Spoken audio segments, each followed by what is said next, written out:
I fell backwards into this void, and I knew that was goodbye. I had a complete death experience. This angelic creature picked me up and said, "Come with me, I want to show you."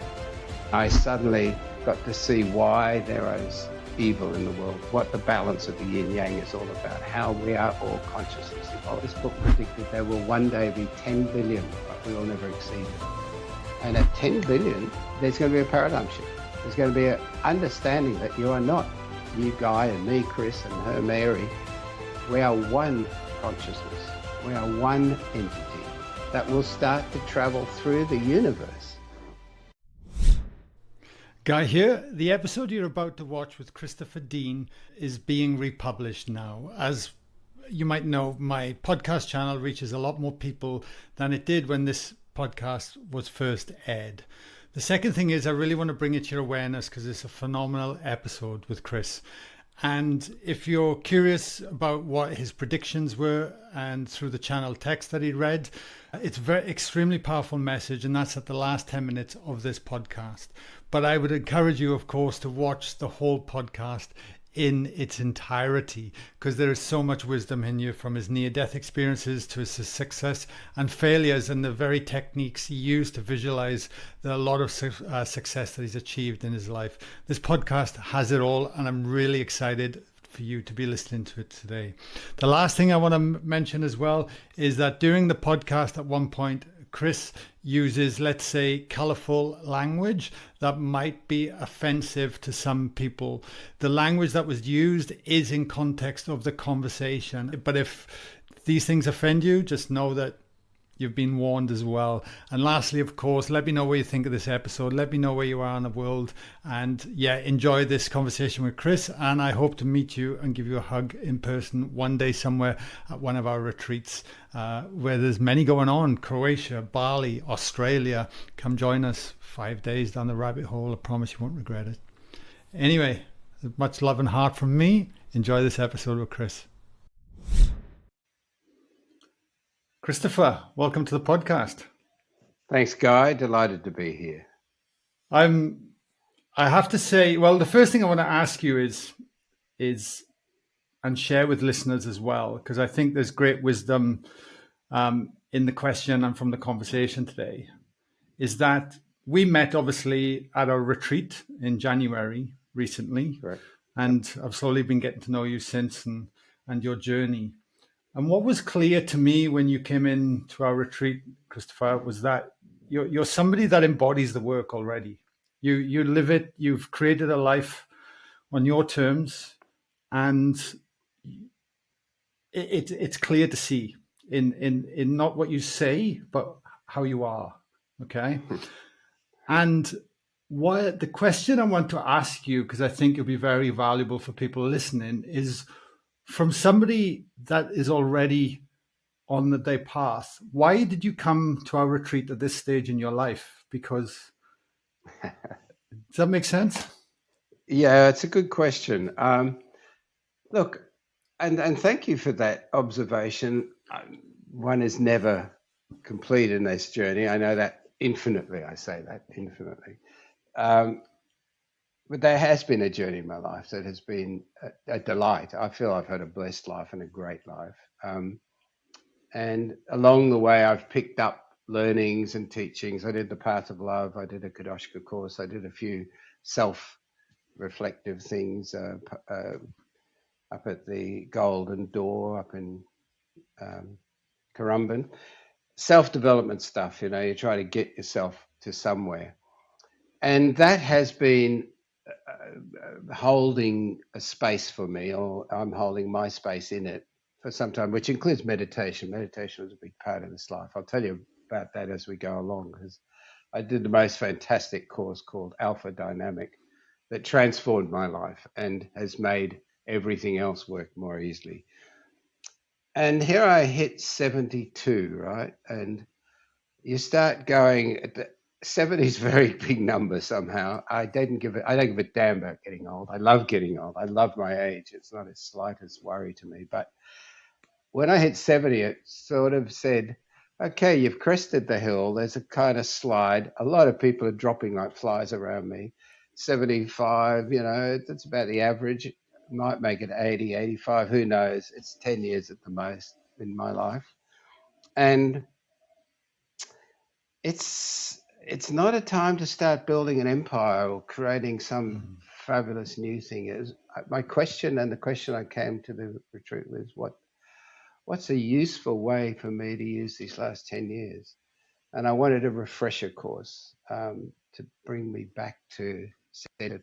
I do not have a perfect life of harmony and bliss and like some yogi. Not at all. I don't pretend to be in that space. I'm very active and loving my life, and busily trying to make things that will make money and do stuff and be creative and enjoy lots of dances and parties and friends, people. So I'm no sannyasin gone out in his last journey, walking the road on his own.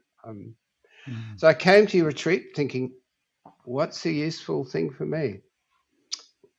One of the things I'm trying to do with my wife is use up the inheritance from my kids, because we had a windfall, got a nice pocket of money that keeps my life comfortable. And we are happily spending it in various ways on ourselves, philanthropically, gifting where we can, creating things that I think are valuable. And I'd like to talk about that.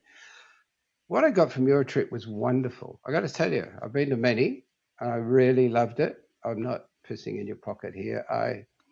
I was pleasantly surprised how deep it took me. You brought me to another level of meditation that I've never touched before, where my whole kundalini shook, and it's been one of those things I've heard about and read about.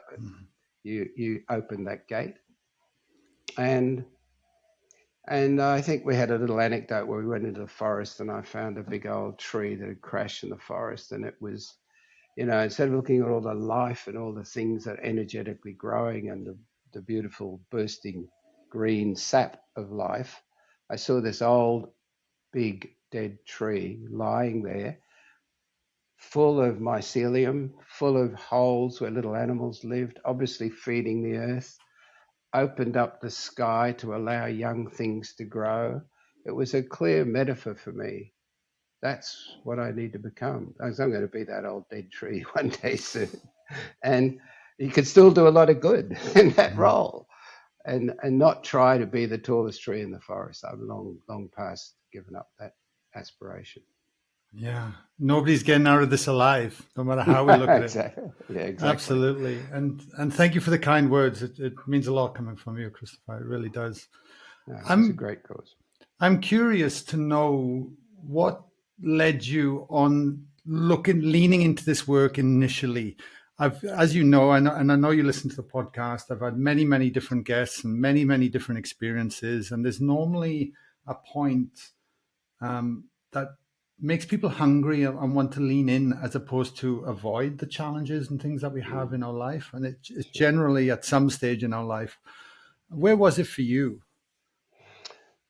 I was reflecting on this thought. I could go back to when I was 5 years old. I can remember, being dragged into a Catholic school environment, and they were teaching us about eternity and hell and damnation, and I got the whole Catholic full bottle. I was born in Africa. It was pretty wild there, the priest there. And I remember at 5 pondering these questions and thinking, what's it all about? Way past the meaning of life became an obsession at some point. And I did follow the Catholic ideas for a while until I finally came to the obvious adolescent conclusion at about 17. Any God that allows this shit to happen is not a benevolent God, with pedophiles and murder and war and shit. Something's fucked up in that analysis of life, and I rejected Catholicism. But that left a big vacuum. I didn't know where the meaning was. All I knew it wasn't the dogma that I'd been taught. So I was 18, 19, going off to uni, took a few good drugs, had my fun with a bit of acid and marijuana, and I got badly sick on red wine once and didn't touch it again for 20 years. But, I like the colored lights, but it was always, what's this meaning? What's a real meaning? Why are we here? And there was a big hole in my life. It was a vacuum. Here's a quick anecdote. I don't often say this out publicly, but at 20, I had just started an arts degree. I'd been science for 2 years. I switched to arts. I'd done fine arts. I wanted to go down to Melbourne and see the brand new art gallery, the National Art Gallery. It was Easter weekend. We had 4 days off uni. I met a girl I knew for 1 week who was doing the course. We said, why don't we hitch down to Melbourne together and go and have a look at this, just a casual acquaintance. We hitchhiked for 24 hours. I had about $20 in my pocket. That was the student days, we weren't wealthy. And we were going to stay at a YMCA or something. We hitchhiked. We couldn't get anything to eat the whole way down. Drove into Melbourne on Good Friday, symbolism of Catholics. Melbourne was dead. I've never seen a deader town in my life as Good Friday of Melbourne at that time. Remember, this is 50 years ago. Nothing open, not a 7-Eleven, not a YMCA, not a garage, nothing. Could not buy a hamburger, could not go and find a bed. So we're walking around empty streets, nothing, no cars, everything shut, all black. I'm going, oh my God, what to do? She said, well, funny, I've got these 2 tabs. They're called Hawaiian Sunshine. Apparently some of the purest acid that ever came out of Switzerland. It's an 8-way tab. Normally you sit there and divide it up into 8 little splinters and 8 people would have a happy party trip. But what the hell? We're here. We won't be able to sleep. There's nowhere to sleep. So let's take 1 each. Empty stomach, fasting, inner search, Good Friday, took this monstrous tab of acid, I'm telling you.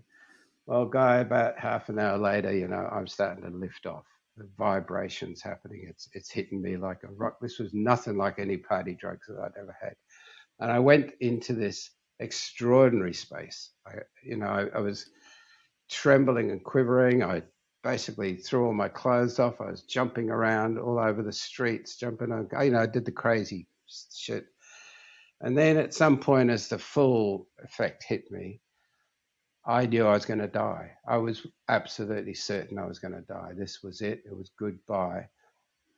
And I remember standing on a little wall and spreading my arms, a bit of a Jesus complex. I felt like I was nailed on a cross. And I felt, that scene in The Mission where the guy is crucified and goes over backwards in the waterfall? That was me. I fell backwards into this void. And I knew that was goodbye. I actually surrendered to a death. Wow. I've always been a bit embarrassed to say this near-death experience because people get smashed up in cars and die on the operating table, and taking drugs isn't usually the method. But I had a complete death experience, and I felt like I fell into this void that went for 1,000 miles, and I was just falling. And I had completely surrendered. And then this angelic creature, something picked me up, something got underneath me and said, come with me, I want to show you. And there I suddenly, and this was after completely accepting I was dead, now took me onto this extraordinary journey. I liken it to traveling for 4,000 years around the universe, being shown everything. And I suddenly got to see why there is evil in the world, what the balance of the yin yang is all about, how we are all consciousness evolved. I got the whole thing in a download. And Guy, I can only wish it on every person on the planet. I consider it the greatest gift of my life. I got this moment of just being taken and shown it all made sense in a very beautiful geometry of consciousness coming together in one huge thing. And I was just a thread in this thread of extraordinary being. So the end of that story was I ended up in a hospital having been dragged in by the police with leather straps on my arms and strapped to a bed with Valium in my arm to bring me off the, from the external world, it looked like I was having a horrific time. But it was by far the most profound thing that ever happened to me. Those years, this is 50 years ago, I had no one I could talk to about that. No one got what that was about and thought, oh, geez, a crazy fucking trip. Excuse me, I swear now. I didn't swear till I was 20, Catholic upbringing. Now I overcompensate.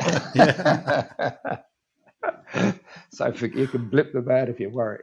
I noticed you don't worry. So So that's my blessing. I took that on, Wow. and what it led to was a complete fear, lack of fear about anything in the world, anything. I mean, all the terrible things we read in the papers and all the bombs that go off and the kids that are molested, the whole 9 yards.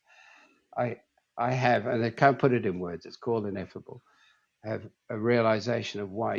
Hitler existed to make us enjoy bliss. I mean, at some point, you have compassion and love for all of those people who've done the most terrible things on the planet, because that is a realization that comes from this gift. I saw extraordinary journey. So a long time I couldn't talk about that with anyone, and it was locked up in my head. By the way, I never took acid again. It was it. I'd been through the gate and I had my gift, and I was so grateful. Some magical things happened as well. I could take all day to tell you the whole story, but that took me along to say, well, there is meaning in life, there is purpose. I'm here, I want to do some good, and I want to find how to get connected to that journey in a more fulfilled way. And so that was the turning point. Wow. There have been many others. Can I ask you a question on that while we're still on that point?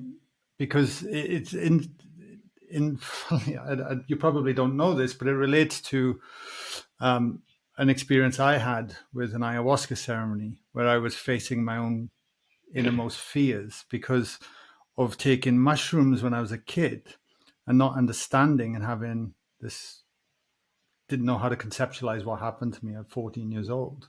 Right. And then in my 30s, I went into a shamanic journey with ayahuasca to really, in a ceremony, obviously, and to lean into whatever was coming up to me. And that night, I actually thought I was going to die. I didn't, but that complete surrender was the first time I'd ever experienced that in my life. And I was relating to what you just said about, 100% go, okay, and then you finally let go. Yes. What that moment do for you then moving forward? Because that's a huge deal.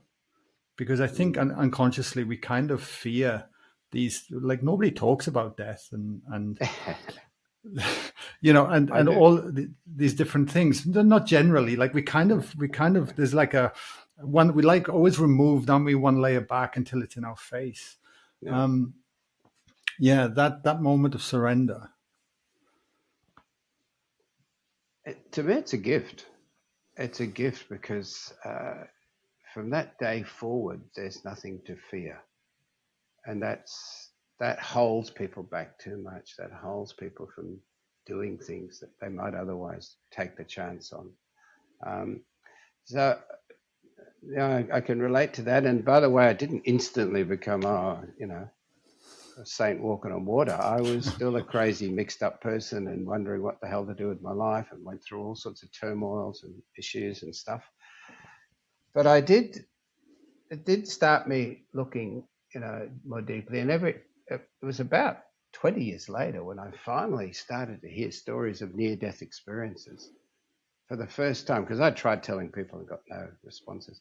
And I was then able to go, oh my God, I'm not the only one. There's a whole field. I started to hear these incredible tales. I started to read them and listen. And so that was very reassuring that I knew I wasn't crazy. One of the reasons I fell in love with your podcast is you talk to my heroes. And I don't pretend to be in the class of these people, but people like my dearest friend, actually, Bruce Lipton, who I'm going to see in 2 days' time in Melbourne. I'm so happy to go down and join with him. Joe Dispenza, Lynn McTaggart. These are the people that have always been my heroes, I call them. Neil Walsh. I think Conversations with God was a turning point for me as an old Catholic. And then I read Neil Walsh's view of life and I went, yes, yes, yes, yes, all the way. Fantastic series of books. So I love him. And I think finally I got to Michael Newton. And again, I think the very first podcast I heard of yours was the Australian guy. I can't remember his name, but Peter Smith. Peter Smith, thanks. He was the man who held together Michael Newton's work, Journey of the Soul. And if I could summarize in a sentence what I'm about, it's to understand this journey of the soul, because it's way bigger than this physical stuff. That's important. Our bodies are important, but they're not the whole story. And so those heroes that you interview, heroes to me, are about consciousness and the understanding of the exploration of the meaning of life and where we are, why we're here, and what it's all about. That's the whole journey to me, and it's a joy to be part of it. And I don't profess to know it or understand it all, but I do feel it took me along a few steps. I started a business career, and I enjoyed that. I was a businessman, even though I don't look like one now, and I ran a company called Thursday Plantation, where it made tea tree oil, and it was a fabulous company. I loved it. I loved everything about growing it. We started in absolute abject poverty and living in the bush in an old tin recycled wooden shack in a swamp. I mean, I had no money at all, and just built this through the love of tea tree and what it could do for humanity, and got that going, and it became a fantastic business. And in the end, 33 years later, we were able to sell it for a nice, handsome sum, and it was a business fulfillment in a way that set me up with a pocket of cash and a good feeling that I'd done something. And that led me to another journey with a company called Organic India. I became a chairman of this company founded on the most pure principles you can imagine, but that was floundering from a business sense. And I was able to bring the experience of that, help the fantastic people in that company orientate themselves, get going. And Organic India went on to become a very successful company, and 10 years there. And these are the things I find fascinating as somebody that's, I guess, kind of grown a company and then sold out and now really trying to align in my passion and grow a company at the same time and really bring something to the table that I feel will truly benefit people and humanity in general. And I'm fascinated by you, Chris, because of your experiences and your success with companies. How much did they support each other in terms of going in that trajectory? Because it's so common, I see, especially that people come to our retreats and workspace, they've been just in a corporate ladder, or they've just been following the steps, as I guess as we perceive to see or do. And there comes a point where there's a much deeper inner pull, and they don't know how to work with it. But yet you're somebody that kind of, like even just saying when you set up your tea tree, all you had no money, you're out in the jungle, you kind of go with it.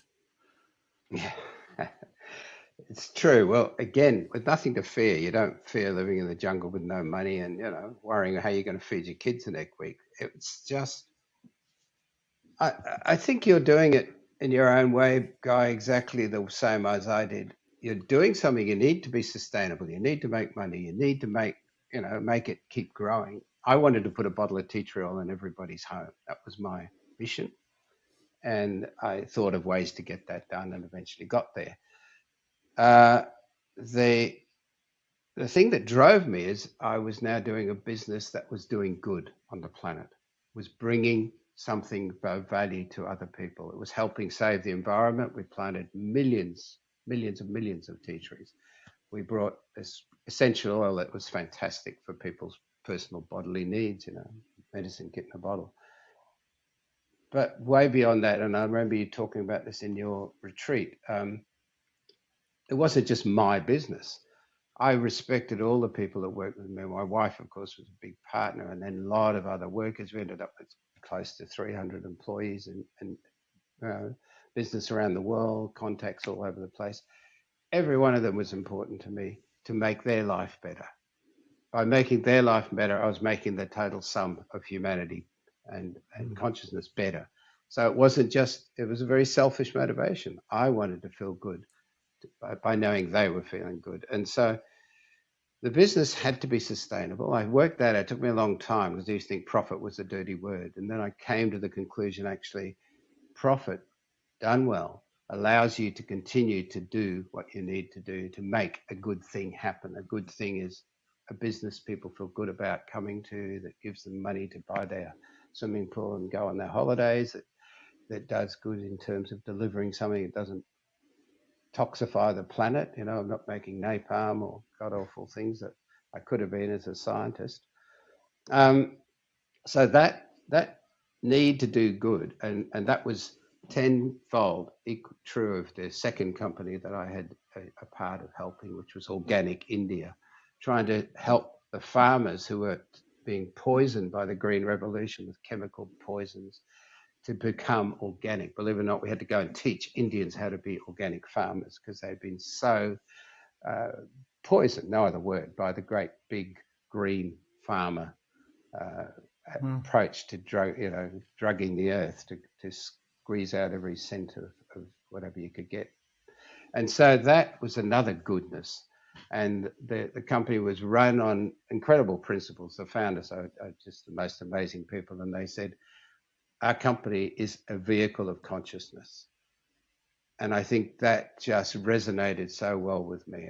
This is a company I can support to the max because everything they do, the way they treat employees, the way they make money and share it and give people participation. Like in our company, we made all the employees available to buy shares and to become part of the company. And our company grew, and those shares became very valuable. And a lot of people did very well out of it. And to me, that was the thrill. It wasn't about how much could I make. Yeah, I want to make a lot, and I did that, and I did well. But making it on my own would have been a much, much less achievement than seeing so many other people benefit as well. And I think, Guy, your business is a beautiful example of a vehicle of consciousness. And it deserves to be profitable and it deserves to make money, but that's not the motivation or the reason you do it, but it's a necessary condition to allow your business to flourish, to become bigger, because your business can reach everyone on the planet. And ultimately, it's got such fantastic opportunity there for changing people's way of thinking of life, as it did mine. Thank you. Yeah. You're welcome. Thank you. Absolutely. I want to talk to you a little bit about intuition as well and leaning into those aspects, because clearly you live intuitively as well.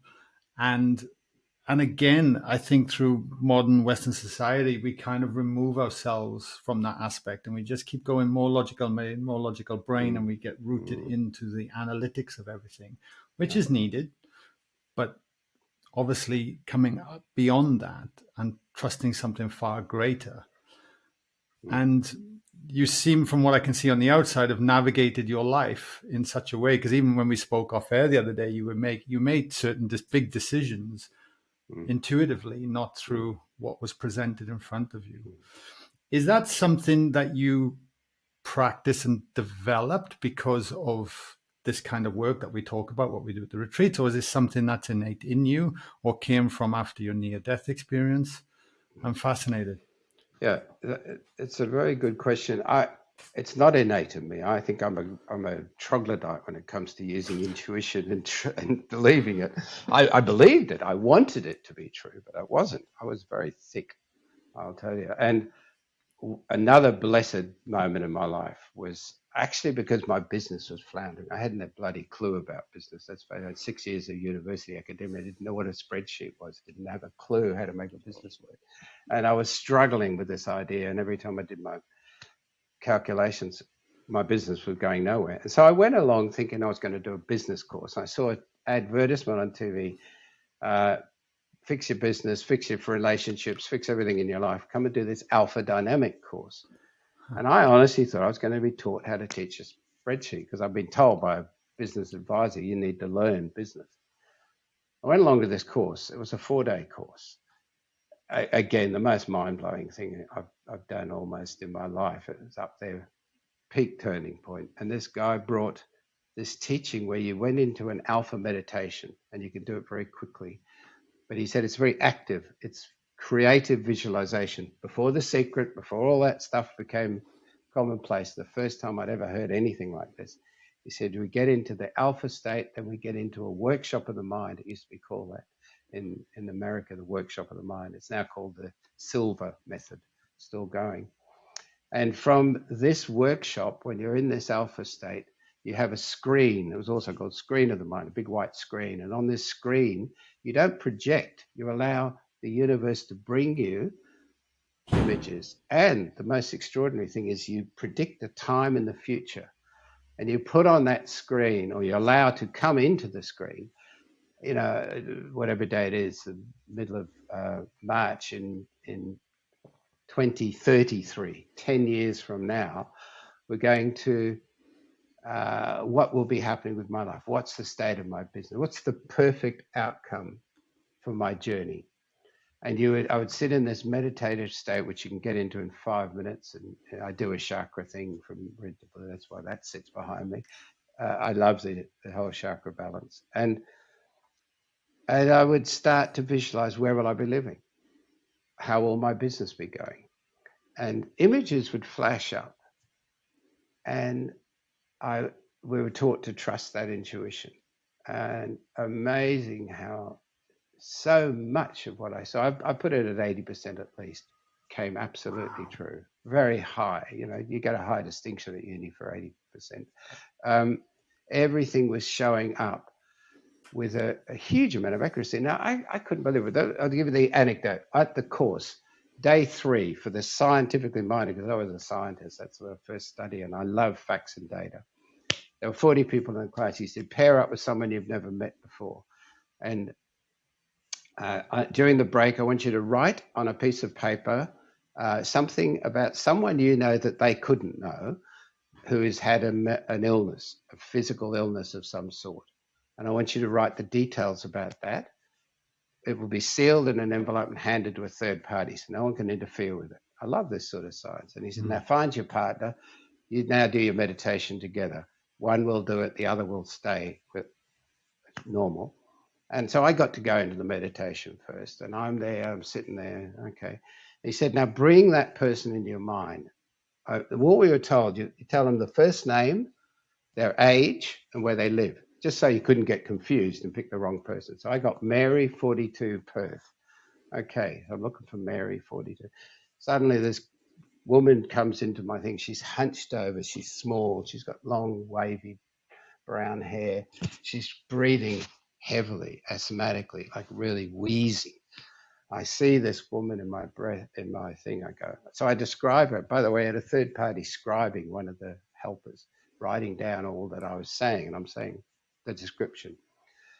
And then he said, use your intuition, see what you can do. So I looked at this woman. I said, well, look, the problem's inside here in her lungs. I need to get into her. So he said, you can do anything. It's a magic world. You go where you like. So I made myself very small. I went down her throat, and I'm climbing down into the air passage to see what's going on with the lungs. And I came to where the lungs should bifurcate into 2. And I said, I remember the very words. I said, oh my God, I've got here, but there's a big hole where her lung should be, one of her lungs. The other one's there, but this one's, it's like she got shot in the chest with a cannonball. That's the words I used. And there's a hole there. So I said, well, I'm going into the other one. I went into the lung, and it's covered in brown, sticky tar. The whole thing is clogged. No wonder she's having trouble breathing. And he said, well, if you can do any good, do something, on the basis of do no harm, see if you can help. So I'm in there. I said, oh, well, I've got to get rid of this tar so she can breathe. So I've got myself, I had a magic toolkit. So I got down a scraper, like the side of a boat, scraping the barnacles off. I got a spray thing, and I sprayed it down and hosed it down.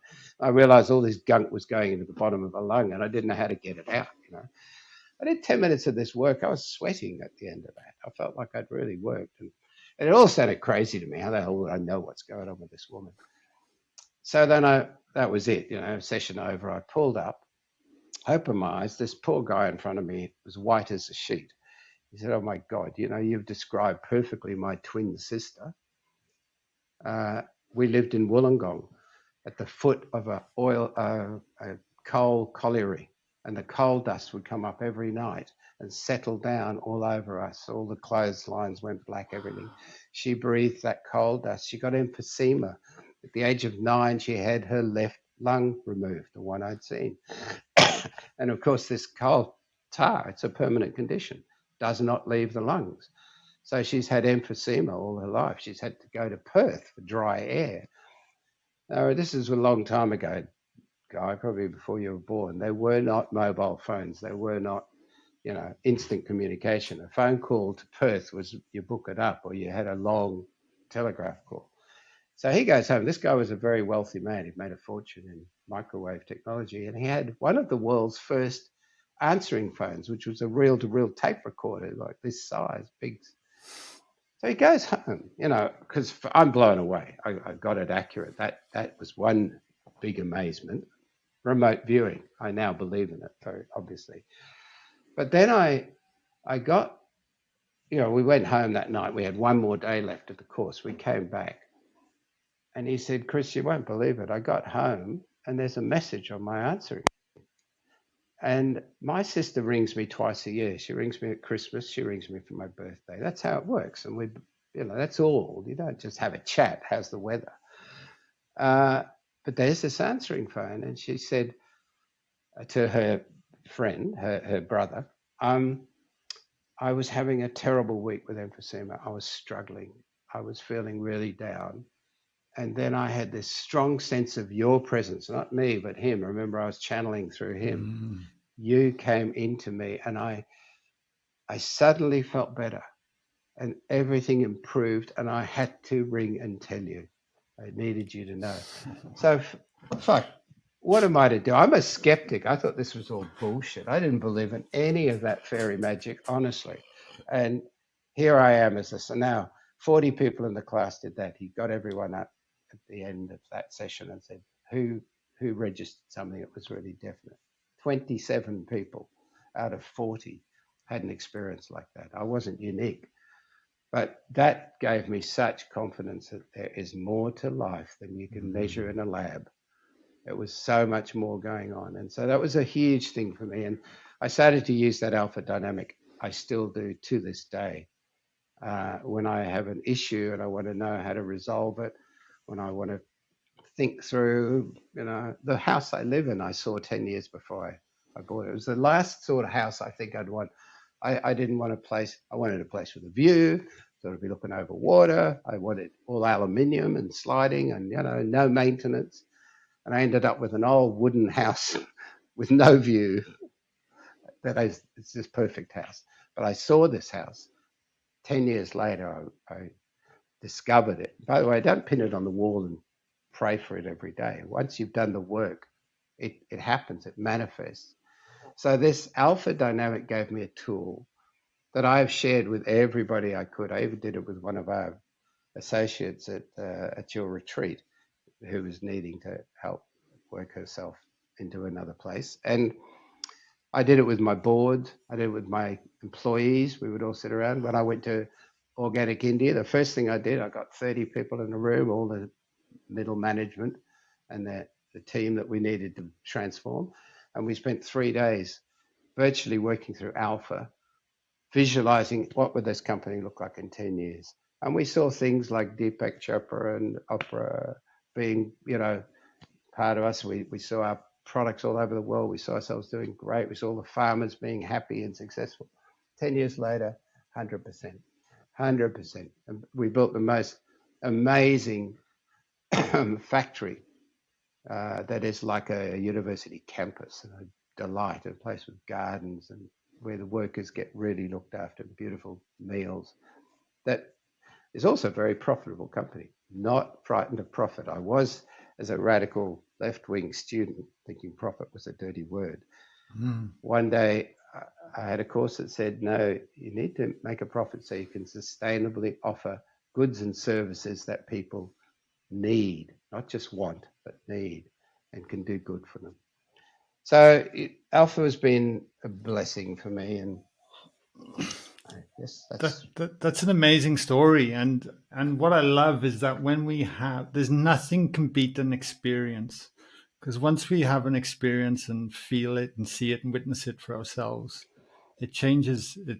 It shatters belief systems that are bubbling under the surface, that are dictating our thoughts, right?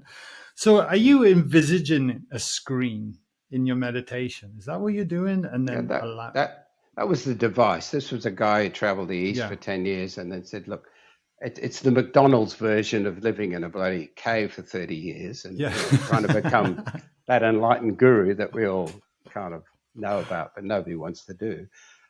And he said, I've got to short circuit this. I've got to bring it down. And by creating a workshop, which is just a room in some imaginary garden somewhere in a peaceful place, you walk into the workshop and you put up a white screen and you have a beautiful chair. I mean, you always have the best business class lounge, fantastic comfy chair. You're looking up into the screen. Why do you do all that? Because it gets the Western mind out of the way. Yeah. You're sitting somewhere, you know what a screen looks like. Now let's see what comes on. And that's the real magic. As things start to show up, that you're allowing yourself to connect with the consciousness of the universe. As you're probably aware, everything has already existed and exists now. Everything, everywhere is now. There is no other time. And all we're doing is feeling our way through this moment into different places and creating this perception that we're growing older and all that. Look, I struggle with this as a scientist because it seems to be one-dimensional to me, but there's even moments now where scientists are saying we can interact with the past and change it. So there is a lot of exploration of consciousness going on at the moment. And this is one of the manifestations of that. But I'll tell you how hopeless I am at intuition and this. One of my loves, having read Lynn McTaggart's The Field, and then she did the intention experiment. And I love that book. And I love the fact it was scientifically saying, how can intention affect matter? Like, how did I affect that woman's lungs when I'd never even knew who the hell she was? And yet she gave us that positive reinforcement. So I've kind of explored that arena, and the thing that tickled my fancy is spoon bending real? You know, that's a practical demonstration. My wife was a deep skeptic, said it's all nonsense. They just put some chemical on. They just bullshit. They bend it when you're not looking. Blah blah. You know, she's a very practical woman, beautiful woman, but very cynical.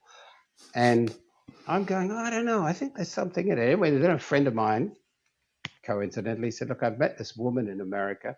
She's just extraordinary. Went to a spoon bending party. Chris, you've got to meet her. You've got to meet her. You know, got to see her. So I went, oh, all right. So we got in contact, and I said, why don't you come to Byron Bay? And if you're, any good, I'll set it up. You can do some spoon bending over here.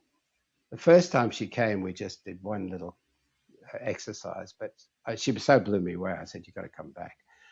And I took her to Byron Bay, of course, Sydney, Melbourne, Brisbane, Gold Coast. So I had 5 big sessions.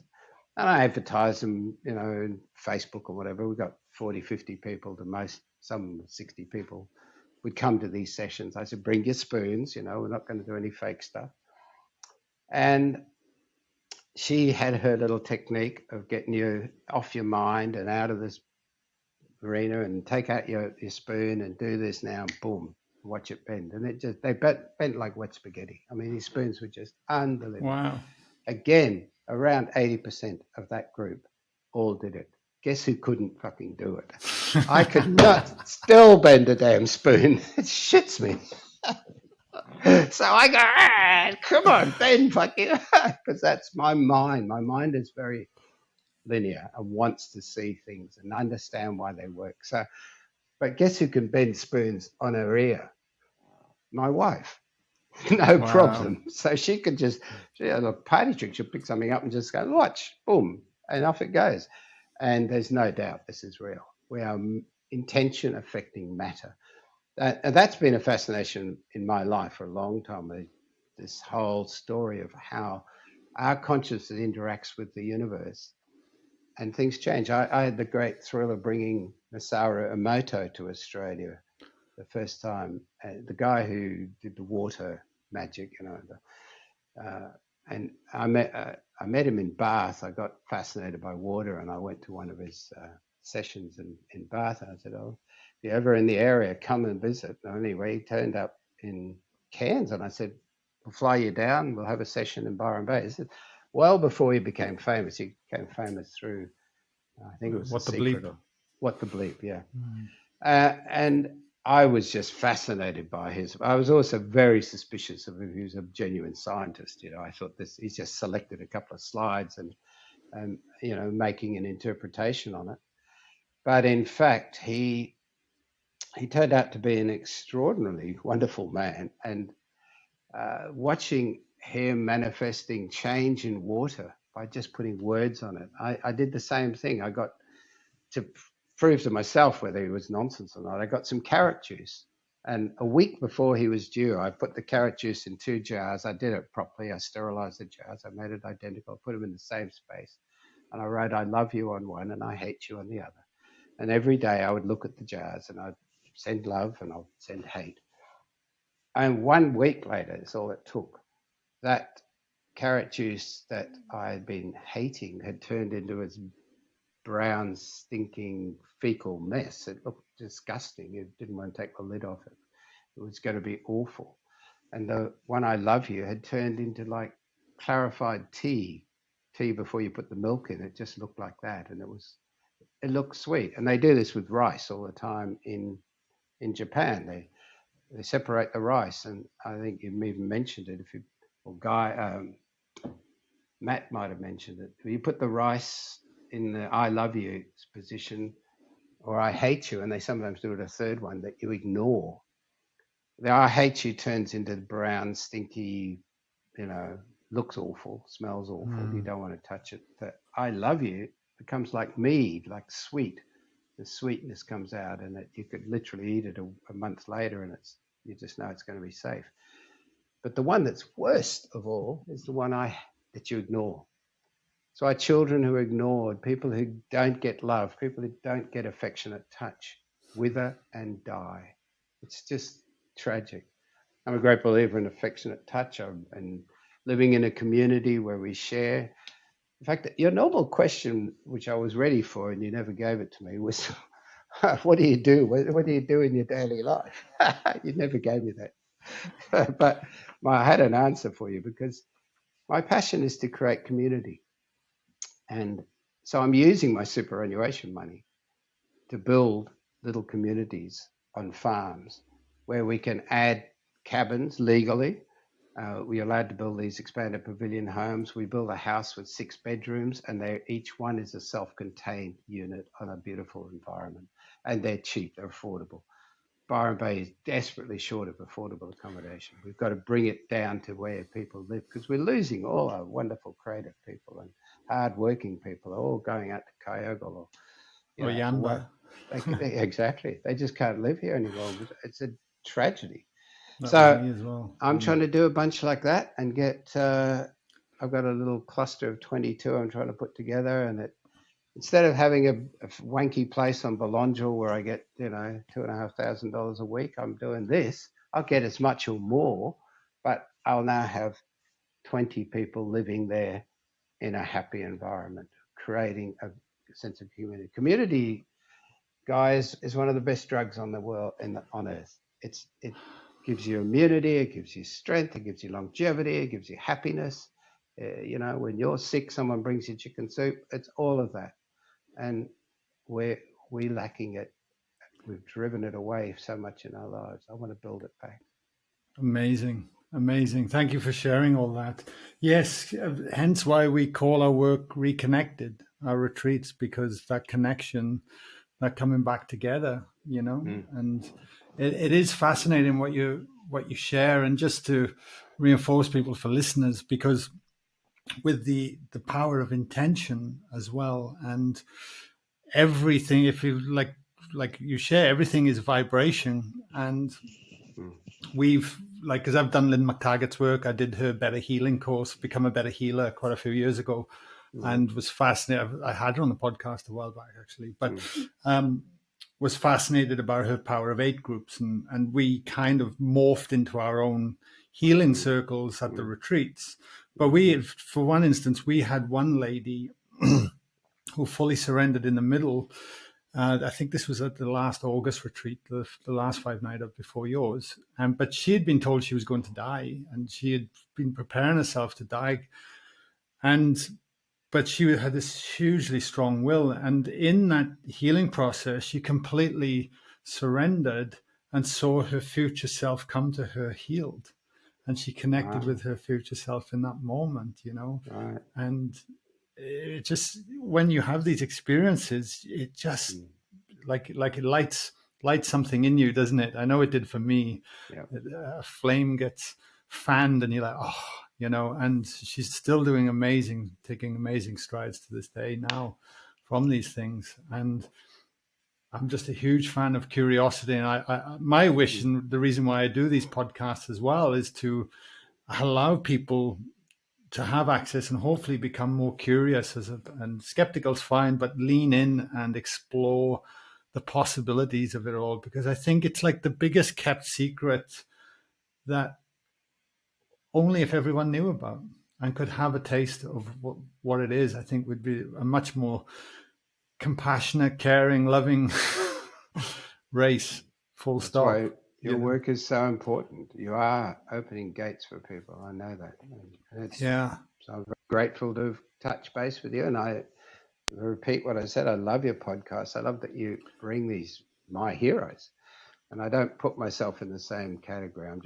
I'm an ordinary guy figuring out, and I'm a businessman and I like sex. I never even told you about my passions. My passion is for the feminine, the need to bring the feminine back onto this planet. And I even heard you say that in the sessions. I did anthropology in my major at university and learned the roles of male and female, masculine and feminine roles. Doesn't matter what's between your legs. We all have both.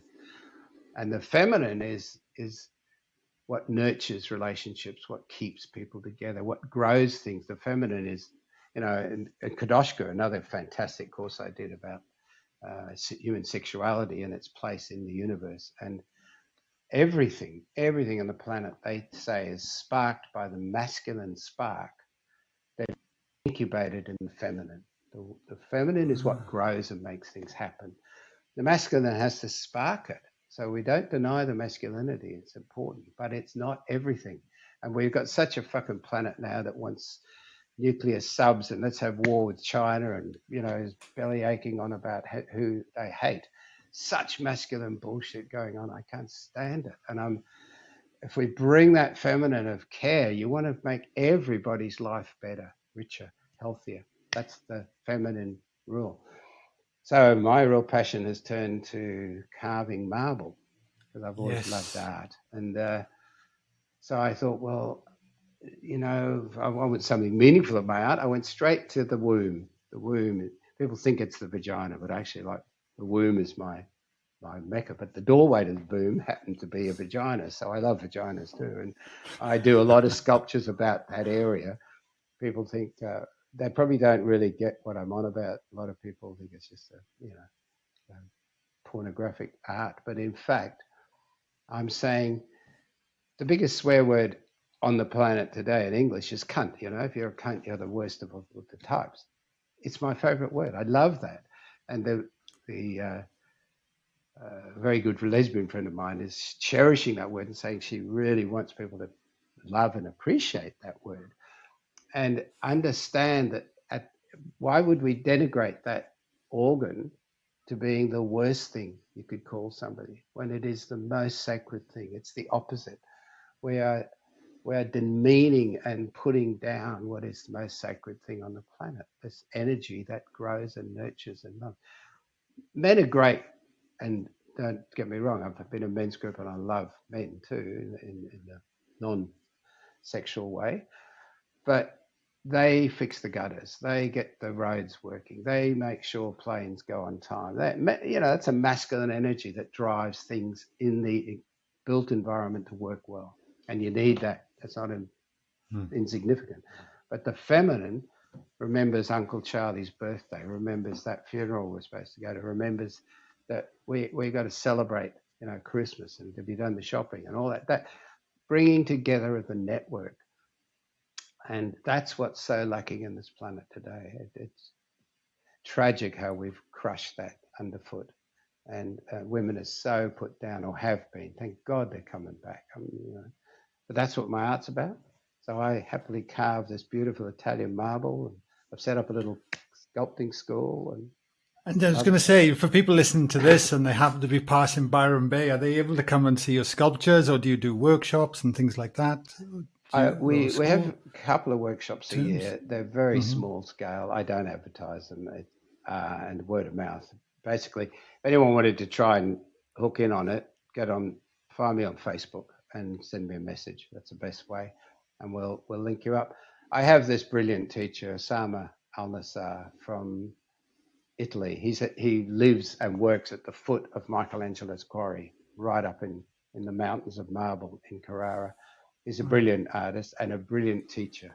And he has also fallen in love with Byron Bay. So he comes and spends a couple of months a year with us.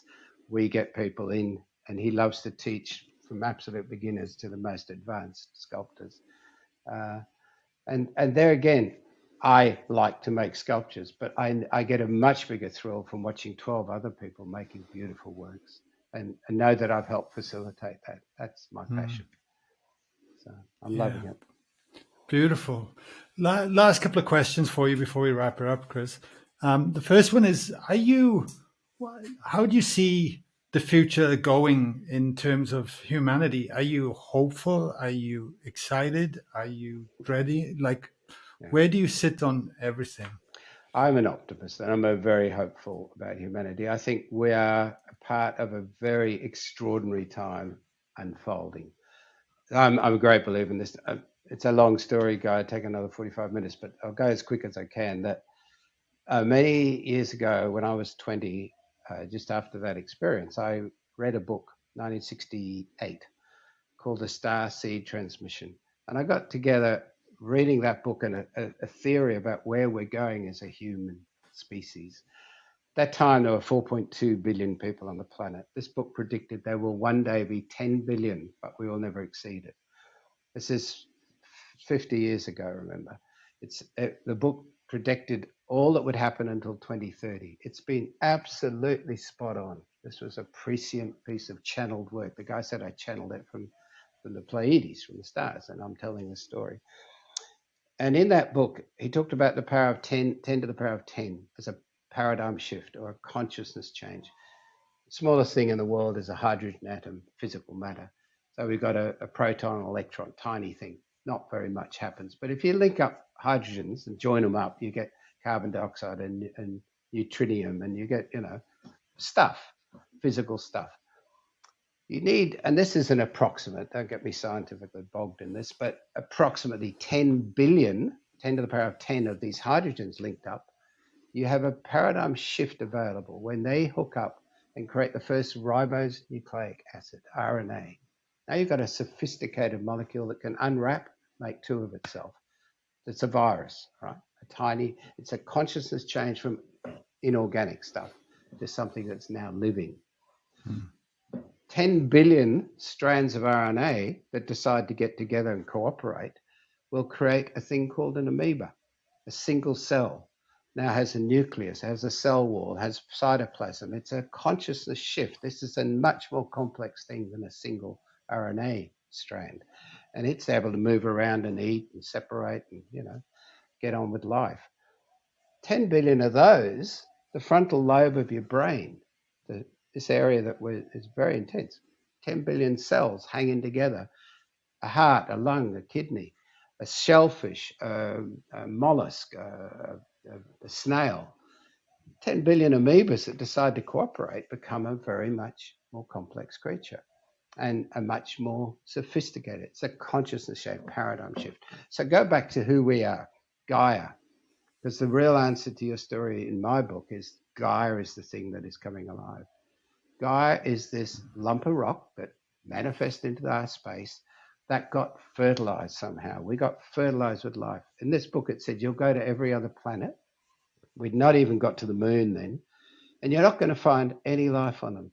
Bad luck. You're going to go out thinking, where is it? You are the one. You're the egg in the womb of the solar system that got fertilized. You got it. And your fertility is now manifesting. Everything is evolving and growing. And guess who the peak intelligence of Earth is? You are, humans. It's not white ants and it's not dolphins. They are extraordinary intelligence, and they're all part of this Gaia manifesting, of course. But you've got a stewardship role. Human beings are going to be very integral to the governance of this planet, as we're learning. And so we now are looking at, having fucked up this planet for a long time, how can we restore and repair it? So go back to 10 billion. You said 10 billion of you humans, you'll freak out and think, oh, that's way too many, too much resources. No, there's tons of water, there's tons of energy, there's tons of everything you need. And you'll get to 10 billion, you won't get beyond it. And that's exactly where the curves are. I've been watching these curves for 45 years. They do not exceed 10 billion. So we'll get to that number. Excuse me. It said at this time, as you approach that number, we're at 8 billion now, you will start to see a web emerge. None of this existed in 1967 when the book was written. A web will emerge which will link everything with everything. And this will become a consciousness of your planet. And you will be searching for your origins. You'll be putting up SETI, search your extraterrestrial intelligence. You'll be sticking up Hubble and its equivalent, James Webb, trying to see what's out there. Where's mum? Where's dad? Where do we come from? What's out there? You'll start to connect. And this is actually Gaia becoming alive. It's the consciousness of the planet that will start to morph. And at 10 billion, it predicted, here, take my word on that, there's going to be a paradigm shift. There's going to be an understanding that you are not you, Guy, and me, Chris, and her, Mary. We are one consciousness. We are one entity that will start to travel through the universe, not in a tin can with a bit of petrol. That's a nonsense. I knew as a scientist, that's never how we're going to, the stars will get around. We're going to get travel at this quantum level, at this experiential level where we will instantly be anywhere in the universe. And as I know, I could be in Perth inside this woman's body like that. I know that we could be anywhere in the universe instantly, and we can have full awareness, and that's our destination. So I don't have any doubt that humanity, we're better than cockroaches at survival. We can survive anywhere, and in the Antarctic, up on the top of a mountain, in the bottom of a crater. We're survivors. And I'll tell you another story. Pinker's done a study over 10,000 years. Humanity has never been in a better position than it is today. There's much less morbidity, much less death per capita, much better health, life expectancy, all these things, none of which you read about in the press. All you ever read about is the car bomb in Tehran where 12 people got killed. Oh, for fuck's sake, Guy, in the Boxer Rebellion, a tiny little rebellion in China 115 years ago, 20 million people got killed. I mean, in relative proportions, we're much less. I mean, Ukraine's horrible and we're worrying about stuff, but it's a flea bite in a population of 8 billion compared to what used to happen. And there's been every 100 years or every 10 years they've done it, there is a lessening of violent crime, of violence against humanity. And that counts World War I and World War II. It's a very, very interesting study he did to show that we're actually, as a species, getting better. And our life expectancies are better and our opportunities are better. When I read that book, there was 15% of the world that had a middle class existence of health and education and living a good life. Today, it's 60%. And that was predicted in the book, 60%. That's the biggest increase in wealth and sustainability in humanity that's ever been by far. So if we stop focusing on the negativity that is fed to us as a fear thing, you understand that, to keep you reading the papers, to keep Murdoch richer, and start to see the big picture is wonderful. And look where we live. You live, I live in paradise. We live in this gorgeous world. You know what? I travel all over the world. I've just recently been in Mexico and Italy and San Francisco. And yeah, I saw some poverty and I saw some sad stuff around the edges. Of course it's there. I'm not denying that. But what I saw was millions of people loving where they are, loving their life, living in paradise, but terrified to pick up the paper because they might read about this horrible thing that's happened on the other side of the planet. Mm-hmm. So where am I? I think humanity is going to do fine. I think we'll get past this fear-laden decade that we're in. And I believe there's a huge hope for us to become citizens of the universe, citizens of the galaxies. I've gone down the rabbit hole, by the way, from a total skeptic thing. It was all bullshit, like I did about natural medicine once and remote viewing. I'm down the rabbit hole of alien contact now and watching out. And again, I've had one tiny experience of seeing three little lights whizzing around in the sky that could not have been explained by anything than some sort of extraterrestrial, some sort of energy that we can't control. Amazing stuff. I saw that when I was in my late 20s in Sydney. But I see so many people having these experiences now. There's so much of this going on. And there are extraordinary stories about people connecting with alien entities and craft that can do amazing things, travel through the universe, travel through time, organic, people with alien contact. Now, they're not all lying. They're not all bullshit. They're not all crap. There's something in that. And while I haven't had that experience personally, I've got to stop being a skeptic. Like I didn't believe people could bend spoons once. And I've seen so much of that even though I can't, I don't doubt it. And that to me, there is this, it's a bit of a so what to all of this. So what? So who cares? I mean, it's going to happen or it's not going to happen. It doesn't matter. We just live our lives. We get through the day. But I'm an optimist. I think the world is getting better, despite, having some horrible things forced on us by big pharma and blah, blah, blah. I could give you all the bad stories because I know them personally. I got fucked over by big pharma when I did my tea tree oil business. And we had an example where they completely dishonestly treated tea tree oil, created a headline in Europe to make out it was a toxic, poisonous, dangerous substance. And it was such a lie. And they did it very effectively. We went from selling 90 tons of tea tree oil a year in Germany to selling 4 tons overnight. Wow. Because they knew exactly what they were doing. They wanted to shut us down.